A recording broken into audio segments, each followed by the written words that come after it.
This single indicator could help you start making $100 a day with stock options. And no, the indicator is not on the screen yet. You might see that we have two different indicators here. We have the RSI, and then we also have a couple of EMA lines, the 20, 50, 100, and 200. But those aren't going to be the technical trading indicators that we're going to be talking about today. Today, we are going to be talking about the MACD. So in order to get this indicator, I'm going to teach you guys how to put it on TradingView. So TradingView is a way to chart your stock.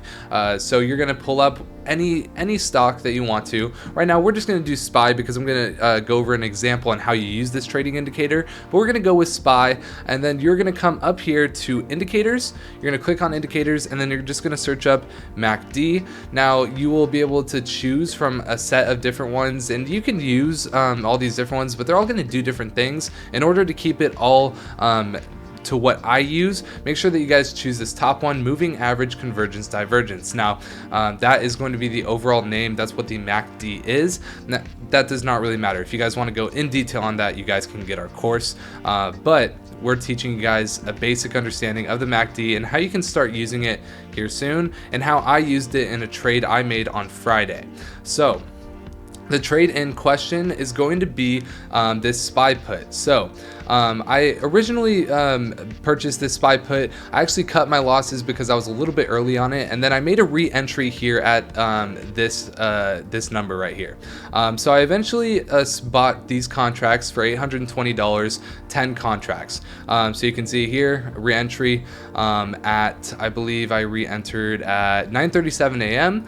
and you can see here at 9:35 this was where we were at. So if we zoom out and take a look at where we were at with SPY, you can see that during the aftermarket and during pre-market, SPY was on the downward trend. Now we saw in the early hours of the morning a bit of a push back to the upside, followed by another push back to the upside. I was a little bit worried about a cup and handle forming here, but overall I was planning on doing a quick trade because these were 0 DTE stock options plays. Now all these terms may be a little bit confusing to you. All you need to know is that I was making a stock option play, and if you join our Discord, you will be able to have access to this tab right here, which is going to be vocab, and you'll understand what all these different 0 DTE and how to read these SPY calls. So you guys can join the Discord with the first link in the description, and you guys will be actually able to follow these calls. But anyways, I made that re-entry, like I said, bought 10 contracts at $820, and the reason I did it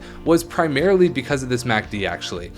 So I initially bought a little bit early when the MACD was still trending up. So what the MACD is, if the blue line of this MACD is above the orange line, then you are most likely going to be trending upwards. As you can see here, looking at SPY yesterday, it was kind of trying to make a decision on whether it was going to go up or not, and then as soon as it started to break away, this blue line was clearly above this orange line, the SPY started to go up. Now I was buying a put, so I was betting on SPY going down.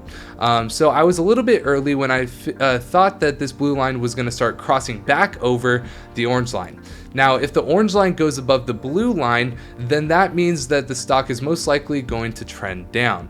Now, it is not a perfect indicator, and we like to use a lot of different indicators as well as a fundamental analysis on the markets. This is not just a one-stop shop. However, this, if you're a new trader, is a very good way to dip your feet in the technical analysis pool. If you can get the MACD down first, then all these other things will make a lot more sense to you in the future.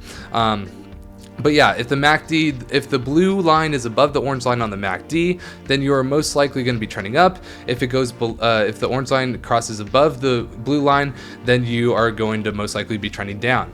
And you can see here, right before I bought this contract, the blue line went under the orange line. The orange line was on top. I bought a put betting that SPY was going to be going down, and SPY did go down. It went from about $395 and 40 cents to about $394.78. And since the expiration date was so close, I was able to make about 40% on this play.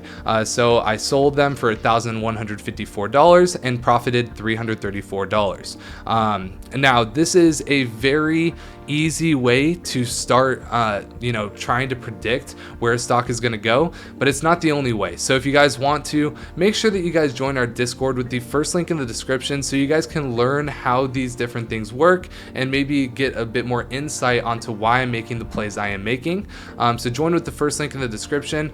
But yeah, ended up profiting $334, and a big reason was because of this MACD. So if you guys are interested, then go ahead and go to TradingView, go to indicators, search up MACD and start using it. Blue line above means you're trending up, orange line above means you're trending down. Most likely, like I said, we pair it with different things. But if you guys enjoyed the video, make sure you guys leave a like and subscribe, and I'll see you in the next one.